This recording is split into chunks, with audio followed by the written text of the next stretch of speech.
मुख्यमंत्री माझी लाडकी बहीण योजना आम्ही जाहीर केली सरकारने आणि त्यामुळे सर्व आमच्या बहिणी जिल्हाधिकारी तहसीलदार कार्यालयावर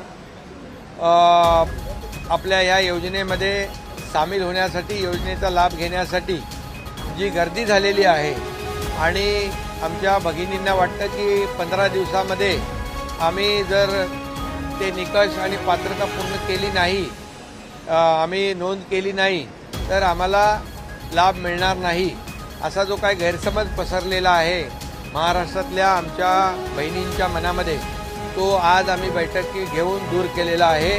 ही योजना जी आहे त्याचे जे काही प्रक्रिया आहे त्याची मुदत 31 ऑगस्टपर्यंत वाढवण्यात आलेली आहे।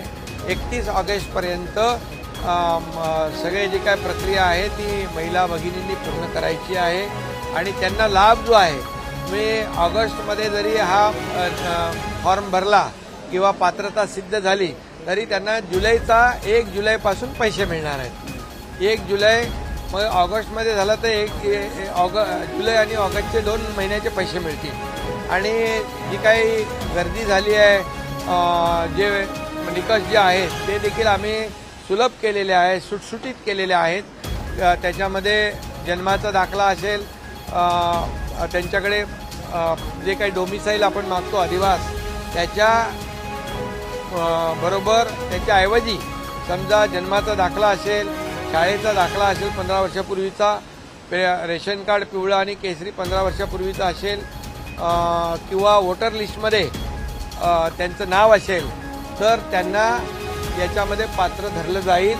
त्यामुळे कुठलीही काळजी त्यांनी करू नये, कुठलीही चिंता करू नये आणि दुसरी गोष्ट या सर्व नोंद आणि प्रक्रियेला कुठलाही एकही रुपया सरकारच्या माध्यमातून घेतला जाणार नाही। कुणी कुणाला पैसे देता कामा नये आणि जे कोणी पैशाची मागणी करतील त्याची तक्रार कलेक्टरकडे त्यांनी करावी, त्याच्यावर कठोर कारवाई केली जाईल, त्याला जेलमध्ये टाकलं जाईल। जे कोणी अधिकारी कर्मचारी याच्यामध्ये आमच्या महिला भगिनींकडून पैशाची मागणी करतील अशा लोकांना माझा इशारा आहे की कुठल्याही परिस्थितीमध्ये याच्यामध्ये सर्वसामान्य महिला भगिनी आहेत त्यांना याचा लाभ मिळाला पाहिजे। मुख्यमंत्री माझी लाडकी बहीण योजना यासाठी आपण हा निर्णय घेतलेला आहे, त्यामुळे याची नोंद सर्व अधिकारी आणि कर्मचाऱ्यांनी घ्यावी। आणि दुसरं याच्यामध्ये आणखी आम्ही असा बदल केलेला आहे की 21 ते 60 वर्ष होतं ते 21 ते 65 वर्ष केलेलं आहे। 21 ते 65 वय गटातल्या महिलांना आमच्या बहिणींना हा लाभ मिळेल।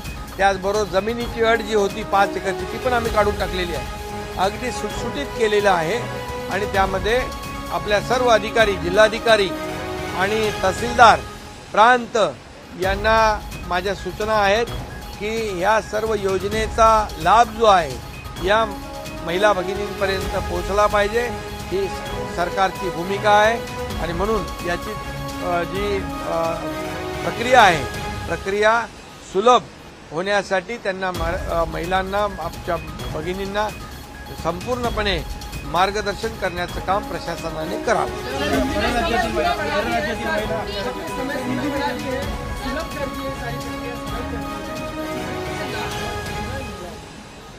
मुख्यमंत्री मेरी लाडली बहन ये योजना सरकार ने शुरू की है, लेकिन सब जगह देखने को मिल रहा है कि बहुत भीड़ हो रही है।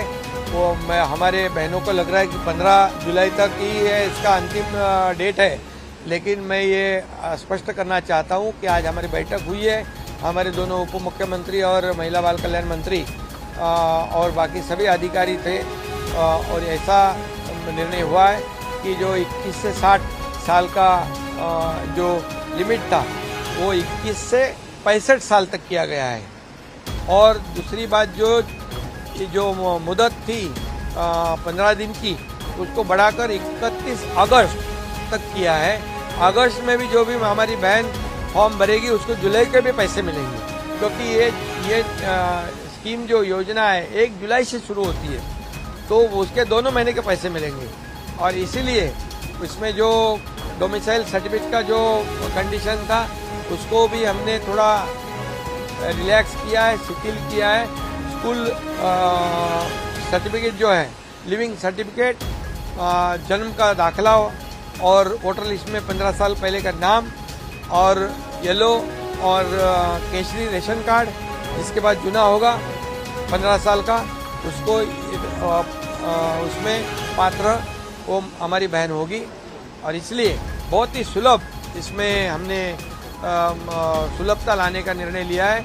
और सभी कलेक्टर, तहसीलदार प्रांत, इन सभी को मेरा कहना है कि ये योजना का लाभ हमारे बहनों तक पहुंचाने के लिए उनको मार्गदर्शन किया जाए।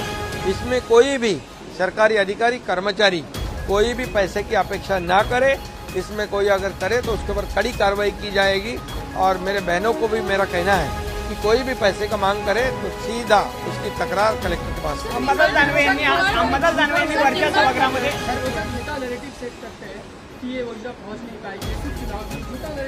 ये देखो, फेक नैरेटिव उन्होंने लोकसभा में किया, झूठा नैरेटिव सेट करके वोट बटोर लिए।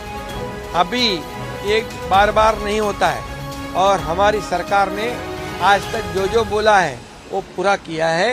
पहले देखो, आपने जितनी योजना हमने शुरू की वो लागू की है और इसका जो प्रावधान हमने जितने पैसे इसको लगते हैं पूरे पैसे का प्रावधान हमने बजट में किया है। और जब भी खाते में पैसे चले जाएंगे तो विपक्ष को पता चलेगा, उनकी आंखें फट जाएगी और उनको उनका नैरेटिव पता चलेगा।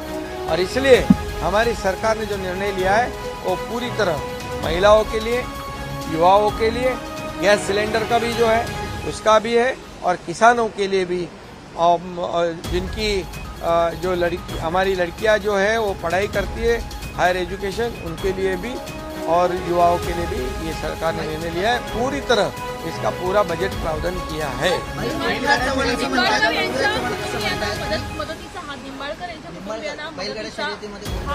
हाँ, निंबाळकर ते बैलगाडीची शर्यतीमध्ये त्यांनी फार कोर्टाची लढाई केली, सुप्रीम कोर्टपर्यंत गेले आणि त्यांचा दुर्दैवी मृत्यू झाला आहे, त्यांचा खून झालेला आहे। त्यांचं परिवार जो आहे म्हणजे आज बेसहारा झालेला आहे आणि ते आज माझ्याकडे आले होते। मुख्यमंत्री सहायता निधीतून त्यांना 5 लाख रुपयाची मदत केलेली आहे आणि त्याचबरोबर जे गुन्हेगार आहेत, दोषी आहेत, त्यांच्यावर कठोर कारवाई करण्याची सूचना मी दिलेल्या आहेत। त्याप्रमाणे कठोर कारवाई होईल। ही बातमी संकलित केली आहे संपादक गुरुदादा गायकवाड यांनी। ताज्या घडामोडी पाहण्यासाठी आजच महाराष्ट्र सुखदेव न्यूज या YouTube चॅनलला लाईक आणि सबस्क्राइब करा। ताज्या घडामोडी पाहण्यासाठी आजच महाराष्ट्र सुखदेव न्यूज या YouTube चॅनलला लाईक आणि सबस्क्राइब करा।